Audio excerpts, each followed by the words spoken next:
Hi everyone, आज का episode पहले से ज्यादा इंटरेस्टिंग होने वाला है, इसीलिए मेरे साथ एंड तक जुड़े रहिए। तो लास्ट एपिसोड में हमने देखा था चैंगसन ने मोयू की फरमाट को तोड़कर उयंग पैलेस पर पहुंच गया था और सबके सामने कह दिया था कि उससे सुयोरंग और क्यूसवानजुन की मैरिज से ऑब्जेक्शन है। तो आप प्रीवियस एपिसोड देखना चाहते हैं तो डिस्क्रिप्शन में लिंक है। देन आज का एपिसोड स्टार्टिंग होती है जहाँ पर हमने लास्ट एपिसोड को कम्प्लीट किया था, यानी कि चैंगसन पर जैसे ही उसने उयंग पैलेस पहुँच क्यूसवानजुन और सुयोरंग के मैरिज खिलाफ ऑब्जेक्शन उठाया था। इस बात पर सब हैरान हो जाते हैं। चैंगसन अब धीरे धीरे से आगे बढ़ने लगता है। वहाँ बैठे हुए सारे लोग बात करने लगते हैं, ये लड़का आखिर है कौन जो इस मैरिज के खिलाफ आवाज उठा रहा है। उसका इतना हिम्मत है कि वो इस तरह से सबके सामने कह रहा है। क्या ये लड़का अपनी मौत का तलाश कर रहा है? डिवाइन जनरल अब बहुत गुस्सा हो जाता है और कहता है तुम्हारी हिम्मत कैसे हुई यहाँ पर आके तमाशा खड़ा करने की, और वो सिपाहियों से ऑर्डर देता है कि चैंगसन को लेकर बाहर फेंक दो। अब वहाँ खड़े हुए सिपाही चैंगसन के तरफ बढ़ने लगते हैं, लेकिन चैंगसन को सपोर्ट करने के लिए उसका दोस्त टैंग 36 और डिसाइपल लुओ आकर उसके साथ खड़े हो जाते हैं। डिवाइन जनरल कहता है मुझे फर्क नहीं पड़ता कि तुम कौन हो और कहां से आए हो, मैं तो तुम्हें आज अरेस्ट करके ही रहूंगा और किसी की भी इतनी हिम्मत नहीं कि वो मुझे रोक सके। अब वहाँ पर बैठे हुए एल्डर मेलिस कहते हैं ये लड़का स्टेट रिलीजियस एकेडमी का डायरेक्टर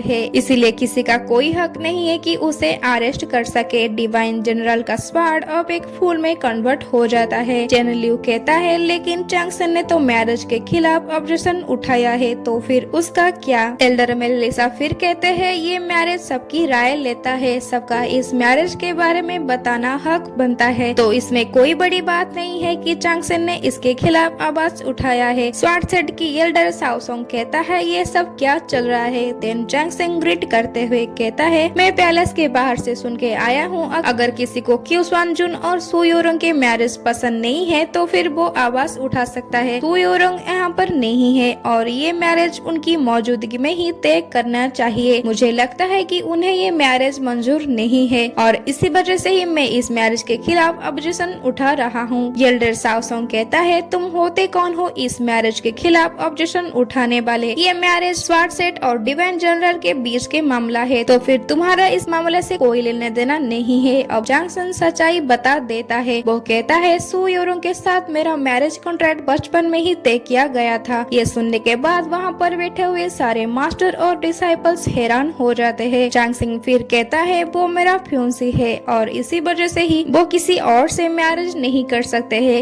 एल्डर साओसोंग गुस्से से कहता है मैंने तो कभी भी सुयोरंग के मैरिज कॉन्ट्रैक्ट के बारे में नहीं सुना है, तुम्हारी हिम्मत कैसे हुई तुम लिसन स्वाड सेट को ह्यूमिलेट कर सको? वहाँ पर बैठे हुए डिसाइपल्स कहने लगते हैं मिस सुयोरंग कभी भी इस लूजर से मैरी नहीं करेंगे। उन्हीं में से एक लड़की खड़ी होती है और कहती है क्या तुम्हारे पास इस बात का कोई सबूत है? चैंगसन अब सबके सामने मैरिज कॉन्ट्रैक्ट को दिखा ही देता है जिस पर ग्रैंड पोंटिफ का भी सील होता है। डिवाइन जनरल सबको चुप करा देता है। देन लुओ कहती है इसका मतलब मैरिज कॉन्ट्रैक्ट सच है और कोई है जो सबको बेवकूफ बनाने की कोशिश कर रहा है और अपनी ही बेटी को अच्छे कीमत में भेज रहा है। टैंग 36 क्लैप करते हुए आगे बढ़ता है और कहता है ये सब कुछ डिवाइन जनरल का ही काम है। स्वाड सेट की एक डिसाइपल जिसका नाम गो हंसी होता है वो कहता है लोग कहते हैं मैरिज पेरेंट्स की चॉइसेस में ही होना चाहिए। हम लोग मानते हैं कि इस मैरिज कॉन्ट्रैक्ट को बचपन में ही तय किया गया था, लेकिन अब चैंगसन बड़ा हो चुका है और मिस सुयोरंग भी बड़े हो चुके हैं। खैर इस बात से कुछ फर्क नहीं पड़ता है, ये तो सुयोरंग ही बताएंगे कि उन्हें किससे शादी करना है। स्वाड सेट की एक और डिसाइपल कहता है जिसका नाम गुअन हे भी होता है, वो कहता है सबको तो ये पता ही है सुयोरंग और क्यूसवानजुन बचपन से ही एक दूसरे को पसंद करते हैं। हो सकता है कि तुम्हारे पास मैरिज कॉन्ट्रैक्ट हो, लेकिन इसका मतलब ये नहीं कि सुयोरंग तुमसे शादी कर लेंगे। गौ हंसी फिर कहता है अगर तुम सच में सुयोरंग की परवाह करती हो तो फिर तुम्हें उनकी पसंद का ख्याल रखना होगा। तभी वहाँ पर सुयोरंग की व्हाइट क्रेन आकर पहुँच जाती है। सब लोग को पता चल जाता है सुयोरंग ने जरूर कुछ मैसेज भेजा होगा। सबकी नजर क्रेन पर ही होता है, लेकिन क्रेन चैंगसन के पास पहुँच जाता है क्योंकि इस भरी महफिल में वो सिर्फ चैंगसन को ही पहचानता है। प्रीवियस एपिसोड से हमें पता चल चुका है कि बचपन में सुयोरंग चैंगसन को भर भर के खत लिखा करते थे। चैंगसन क्रेन से कहता है काफी साल से हमारी मुलाकात नहीं हुई है। क्रेन जब फूल को उड़ा देता है तब वहाँ पर चारों तरफ फूल की पंखुड़ियाँ फैल जाती है। साथ ही साथ चैंगसेन सू यूरोंग को इमेजिन भी कर पाता है। चैंगसेन की आंखों में एक अलग ही तरह का चमक देखने को मिलता है। सू यूरोंग अब सबसे कहती है, आप लोगों का शुक्रिया कि आपने मेरी मैरिज के बारे में डिस्कस किया, लेकिन मुझे इस प्रपोजल के बारे में कुछ भी नहीं पता था, इसीलिए मैं इस प्रपोजल को मंजूर नहीं करती हूँ।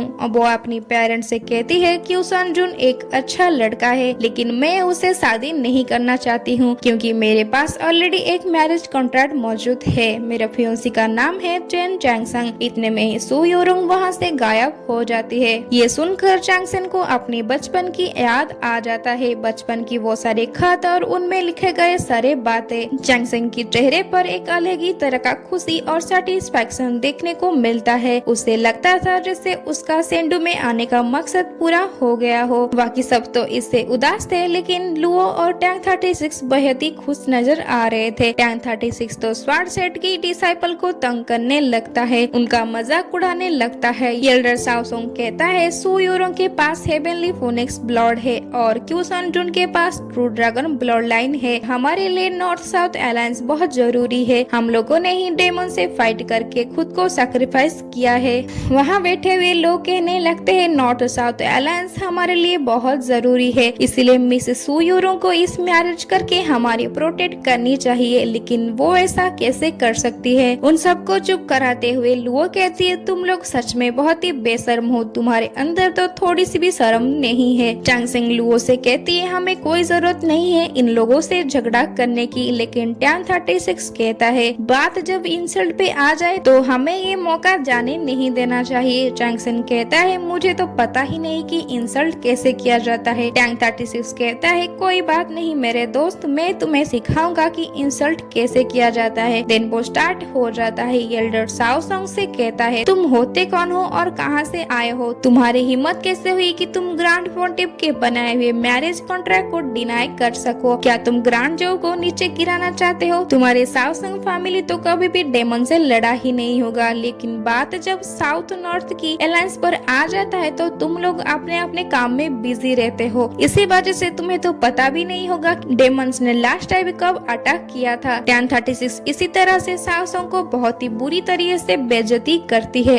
इस बेइज्जती को शाओसोंग बर्दाश्त नहीं कर पाते हैं। जब उसका गुस्सा बढ़ जाता है तब वो टैंग 36 से ऊपर एक अटैक करते हुए कहता है, तुम्हारी हिम्मत कैसे हुई मुझे इस तरह से रूडली बात करने की? आज तो मैं तुम्हें सिखाऊंगा कि बड़ों से कैसे बात किया जाता है। ये अटैक सच में बहुत ही खतरनाक होता है। अब इन तीनों को बचाने के लिए वहाँ पर ग्रेट यो जनरल की एल्डर जिन यूलू आकर पहुँच जाते हैं। वो शाओसोंग की अटैक को तोड़ने के साथ साथ उसके मुंह पर एक जोरदार थापड़ भी लगाते हैं। शाओसोंग नीचे गिर पड़ता है और कहता है कि आप यहाँ पर क्या कर रहे हैं? लोग जिन यूलू को देखकर हैरान हो जाते हैं और कहते हैं कि ये तो बैदी सिटी की एम्परर है, तो फिर वो लड़की कौन है? लुओ अब चैंगसेन से कहती है, मेरा कभी भी ये मकसद नहीं था कि मैं अपनी पहचान को छुपा लूंगी। अब ये सब कुछ मुझ पे छोड़ दीजिए। और वो आगे बढ़कर अपनी असली पहचान को दिखाते हुए कहती है, मेरा नाम बाई है। बाई का मतलब बैदी सिटी होता है। मेरी मॉम वेस्ट कंटिनेंट की ग्रैंड प्रिंसेस है और मेरी डैड बाई सिनग्यू है। अब तक तो सब उसके सामने अपना सर झुका लिया था। ये सब देखकर एल्डर मेलेलिसा खुश हो जाते हैं। लुओ हेंग फिर कहती है, और मेरे मास्टर का नाम चेन चैंगसंग है। इतने बड़े प्रिंसेस होने के नाते भी वो अपना सर चैंगसेन के सामने झुका लेता है। इससे हमें पता चलता है कि हम चाहे कितने भी बड़े हो जाएं, लेकिन हमें हमारी मास्टर की रेस्पेक्ट करनी चाहिए। लुओ हेंग फिर सबको कहती है, अब कभी भी ना भूलना कि एम्परर टाइजुंग जब नॉर्थ में ड्रैगन से फाइट कर रहे थे तब उन्होंने विजय हासिल की थी। ये वही याओ ही है जिन्होंने हमेशा ह्यूमन की प्रोटेक्ट करने के लिए लड़ाई की है, और लड़ाई में साउथन की 1.8 मिलियन वॉरियर्स अपने खून को बलिदान कर दिया था। जिस वक्त से ह्यूमन और याओस एक भाई के जैसे है, जो कि दुनिया की तरक्की के लिए आपस में मिल जाते हैं और कदम से कदम मिलाकर चलने लगते हैं। और आप लोग जिस इंसानियत की बात कर रहे हैं, मैं उसका एक जीता जागता सबूत हूँ। मैं तो हर किसी चीज का जिम्मेदारी लेती हूँ। अगर अब किसी ने मेरी मास्टर को इंसानियत के नाम पर बुरा भला कहा तो मुझसे बुरा कोई नहीं होगा। उससे हमारी या और इसका सामना भी करना पड़ेगा। क्या मैं जान सकती हूँ मेरे मास्टर क्यू सन जुन से कम कैसे है? और कौन कम वक्त ये कह रहा है नॉर्थ साउथ की अलायंस के लिए क्यों सनजुन और सोयोरों की शादी करवाना जरूरी है? तुम लोग तो अपनी गलती को अच्छा बनाने की कोशिश कर रहे हो। तुम लोग किस तरह से एक लड़की की मर्जी के बगैर उसके शादी करवा सकती हो? अगर अब किसी ने मेरी मास्टर के खिलाफ कुछ भी कहा तो मैं तुम लोगों को डेमन करार दूंगी। उसके बाद वो चारों वहाँ से जाने लगते हैं। एक डिसाइपल टैंक 36 से कहता है, तुम ये क्या कर रहे हो? अगर तुम अभी कभी सीनियर से माफी मांग लो तो शायद वो तुम्हारे लिए मान जाए। टैंक 36 कहता है, मैं क्यों माफी मांगूंगा? टियांडो एकेडमी तो वैसे भी बोरिंग है, इसीलिए मैं टियांडो एकेडमी को छोड़ रहा हूँ। ये कहकर वो टियांडो एकेडमी के टोकन को फेंक देता है। वही डिसाइपल फिर से कहता है, अब तो तुम इंपीरियल कोर्ट एग्जाम में हिस्सा नहीं ले पाओगे। लुओ हैंग कहती है, अब कोई भी ये नहीं समझ पा रहा है कि स्टेट रिलीजियस एकेडमी के यूथ रिस्टलेस क्यों है अपनी किस्मत को बदलने के लिए। जब वो लोग बाहर आ जाते हैं तब चांगसेन 36 से कहता है, स्टेट रिलीजियस एकेडमी का डिसाइपल भी इंपीरियल कोर्ट एग्जाम में हिस्सा ले सकता है। टैन 36 कहता है, क्या सच में? तो फिर मुझे भी स्टेट रिलीजियस एकेडमी के डिसाइपल बना लो। लुओ हैंग कहती है, तो फिर अब हम 4 डिसाइपल हो चुके हैं। तभी वहाँ पर स्वार्ड सेट की डिसाइपल आ जाते हैं और कहते हैं, हमने सुना है स्टेट रिलीजियस एकेडमी री ओपन हो गया है, इसीलिए हम एक दफा देखना चाहते हैं। और हमने किंगडम ब्रैकेट की फर्स्ट नाइट को मिस कर दिया था और आज लास्ट नाइट है। Listen sword set state religious academy से कुछ सीखना चाहता है। टैन 36 कहता है, क्या तुम हमसे बदला लेना चाहते हो? गोहांसी कहता है, बिल्कुल मैं लेना चाहती हूँ। एक डिसाइपल होने के नाते मैं अपनी सेट की प्रोटेक्ट करना चाहता हूँ। एक जूनियर होने के नाते मैं अपनी सीनियर का ख्याल भी रखूंगा, इसीलिए तुम्हें मुझे कुछ सिखाना होगा। ट्रैंगसन कहता है, हम कैसे कम्पीट कर सकते हैं? गोहांसी कहता है, मैंने सुना है मारुए क्लांसिंग को सक्सेस करने में तुम फेल हो गए हो, इसलिए हमारे बीच में एक सिविल और मिलिटियल टेस्ट हो जाना चाहिए। दोनों तरफ से 2 लोग आएंगे, एक कमांडो और एक कम्पीट होगा। टैन 36 जंक्शन की कान में कहता है, ये लड़का भी 3000 स्क्रिप्चर को पढ़ा है, इसीलिए उसके साथ कम्पीट करने का मतलब खुदकुशी करने के बराबर होगा। लेकिन जंक्शन आगे बढ़कर कहता है, ये तो बड़ी इंटरेस्टिंग लगता है, तो फिर चलो एक टेस्ट हो जाए। लुओ हैंग कहती है, जब मास्टर मान गए हैं तो हम डिसाइपल्स क्यों पीछे रह जाए? टैंक 36 कहता है, मैं स्टेट रिलीजियस एकेडमी में नया हूँ, इसीलिए मुझे अपनी काबिलियत दिखाने दो। फिर वो स्वार्ड सेट की डिसाइपल को देखकर कहता है, ये सब ब्लू क्लाउड लिस्ट में टॉप 10 रैंकिंग के अंदर ही आते हैं। इनमें से जो सबसे कमजोर है कीजियन, वो तो 11th रैंक पर आता है, लेकिन मैं 36 रैंक पर आता हूँ, इसलिए मेरे जीतने का कोई भी चांस नहीं है। जैंगसन, क्या तुम्हारे पास कोई प्लान है? जैंगसन कहता है, हाँ, तुम बस वो करना जो मैं तुमसे कहूँगा, उसके बाद देखना कि तुम किस तरह से उसे बीट करते हो। टैन 36 हंसते हुए कहता है, तुमने तो अभी से ही मास्टर की तरह बिहेव करना शुरू कर दिया है, मैं तुम पे यकीन करता हूँ। और वो बैटल के लिए आगे बढ़ जाता है। स्वार्ड सेट से भी कीजियन आगे बढ़ जाता है। अब वहाँ पर एल्डर मेलेलिस के साथ चेन लियू भी आकर पहुँच जाता है। टैंग 36 अपने विनसुई स्वार्ड को निकाल कर बैटल के लिए तैयार हो जाता है और कीजियन अपने हजारों साल पुरानी आयरन रूलर स्वार्ड को भी निकाल लेता है। अब वहाँ पर भी सारे एल्डर्स और मास्टर आ चुके थे। अब जैंगसन जो टेक्निक बताएगा वही टेक्निक को टैन 36 यूज करेगा और गोहांसी जो भी टेक्निक बताएगा कीजियन वही टेक्निक को यूज करके बैटल करेगा। देन जैंगसन पहला मूव करते हुए कहता है, वाटर स्ट्राइकिंग स्वार्ड, और दूसरी तरफ गोहांसी माउंटेन क्लाउड राइज मूव को चलाता है। दोनों की बैटल एकदम खतरनाक होता है। इसी तरह से उन दोनों में भी एक बैटल चल रहा था। जो भी टेक्निक जैंगसन और गोहांसी कहते हैं उसी टेक्निक को टैन 36 और कीजियन यूज करते हैं। जब गोहांसी डोंगलिन 7 स्टार स्वार्ड थर्ड फ्रॉम को यूज करने के लिए कहता है, जैंगसन कहता है कि मैंने तो ये टेक्निक पहले कभी नहीं सुना है। गोहांसी कहता है, ये टेक्निक किंग्सवन सेट की है, ये बहुत ही स्मॉल काउंट साइड से है, इसीलिए इस टेक्निक के बारे में 3000 स्क्रिप्चर में नहीं लिखा गया है। उसके बाद जैंगसन हेंग्यांग स्वार्ड की थर्ड फ्रॉम को यूज करता है। अब गोहांसी भी कहता है, ये तो यूनिक मूव है, लेकिन तुम इसे किस तरह से यूज कर सकते हो? जैंगसन कहता है, मैं बचपन से ही वीक हूँ, इसी वजह से मैंने मेडिसिन के बारे में बहुत कुछ पढ़ा है, तो इसीलिए मुझे इन सब मेरिडियन के बारे में थोड़ा बहुत पता है। गोहांसी कहता है, यानी कि तुमने फ्यूज स्वार्ड और मेरिडियन स्वार्ड को मिला लिया है। उन दोनों की बैटल को देखकर डायरेक्टर कहते हैं, जब जाओ डूफू एंड एम्परर टाइजंग फाइट करते थे वो बिल्कुल ऐसा ही था। चेन लियू कहता है, आप ऐसा क्यों कह रहे हैं? डायरेक्टर फिर कहता है कल्टीवेशन के हिसाब से ये लोग बहुत पीछे है, लेकिन उन लोगों के स्वार्थमैनशिप बहुत डिफरेंट है। वो लड़का जो कुछ भी कर रहा है उसकी एज में ये सब कर पाना ये तो नामुमकिन है। जब चांग सेन टैन 36 को 13 रिटर्निंग ब्लड टेक्निक को यूज करने के लिए कहता है, तब टैन 36 कहता है मुझे तो ये नहीं आता है, मैं ये कैसे करूँगी? चांग सेन कहता है कोई बात नहीं है, तुम इवनिंग क्लाउड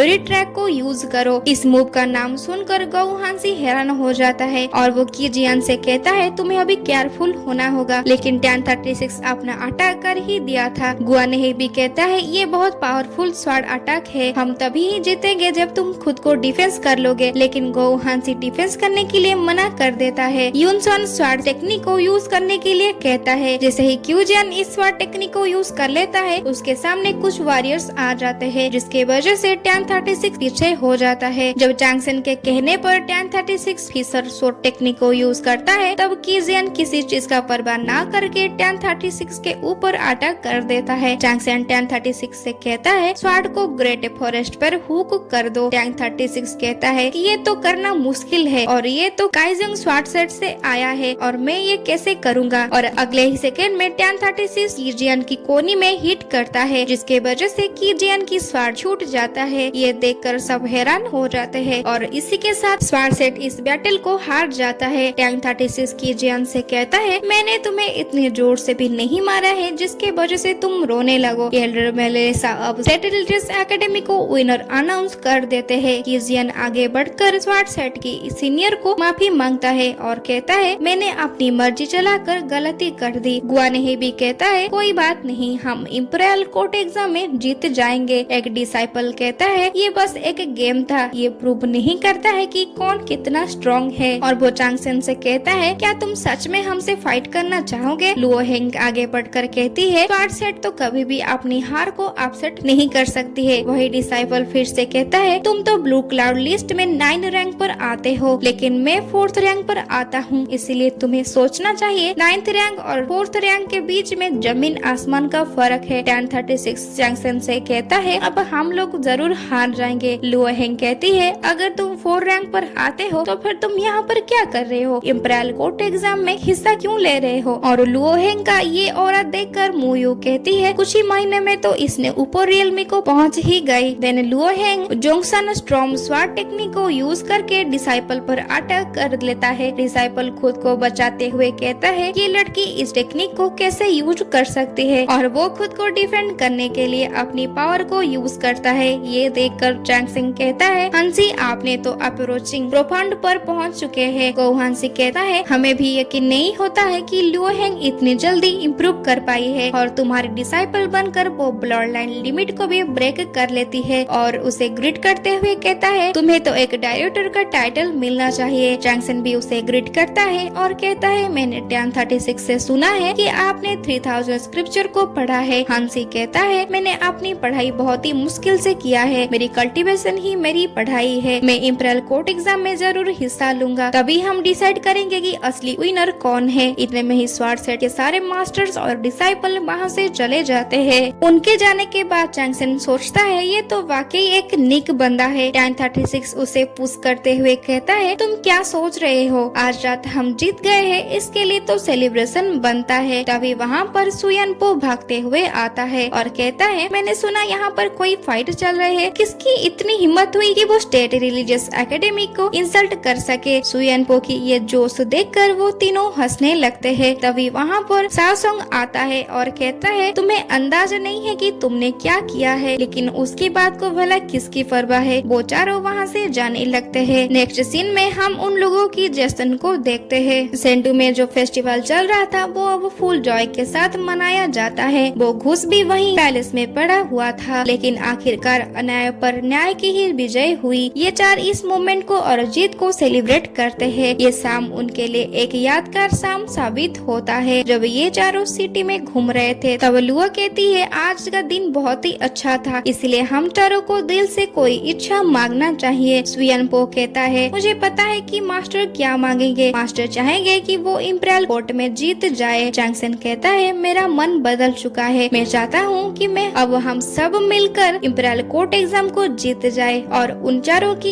इच्छाएं अलग अलग होता है। जैसे टैन 36 की इच्छा होती है वो अपनी जिंदगी को फुल एंजॉय करके जिए। लुओ की इच्छा होती है वो एक अच्छे मास्टर बन के दिखाए। चैंगसन की इच्छा होता है वो सभी के साथ मिलकर इंपीरियल कोर्ट एग्जाम को जीते जाए। सुयन पोग चाहता है रास्ते में जो कोई भी रुकावट आए वो सबको तोड़कर आगे बढ़े। नेक्स्ट सीन में हम देखते हैं टियान हाई क्लैन के डोंजन हॉल को, जहाँ पर टियान हाई यार चैंगसन के ऊपर अपना गुस्सा निकल रहा था। वो उसे मारना चाहता था जिसका शुरुआत वो एक लड़की से करना चाहता था। तभी डोंजन हॉल के दरवाजे को तोड़कर एक बंदा एंट्री करता है जो कि बहुत ही खतरनाक होता है, जिसे देखकर टियान हाई यार डर जाता है और कहता है ब्रदर आप नॉर्थर्न फ्रंट से कब वापस आए हो। वो बंदा टियान हाई यार से कहता है मैं बचपन से तुम्हें बता रहा हूँ कि टियान हाई किसी से भी इंसल्ट नहीं होना चाहिए, किसी के आगे झुकना नहीं चाहिए। वहाँ से जाते हुए वो कहता है एक बाई लुओ हैंग ने तुम्हें बर्बाद कर दिया। अगले ही सेकंड में वो बंदा टियान हाई यार को मौत के घाट उतार देता है और अपनी सिपाहियों के साथ मिलकर स्टेट रिलीजियस एकेडमी को तबाह करने के लिए निकल पड़ता है। उसका पहला निशान होता है चेन चैंगसन। तो एवरीवन इसी के साथ एंड होती है हमारी आज के एपिसोड और ये वाले सीन्स हमें नेक्स्ट एपिसोड में देखने को मिलेगा। इसीलिए आगे की बेहतरीन एपिसोड्स देखने के लिए एनिमी टाइम 3516 को सब्सक्राइब कर लीजिए। Okay, thank you.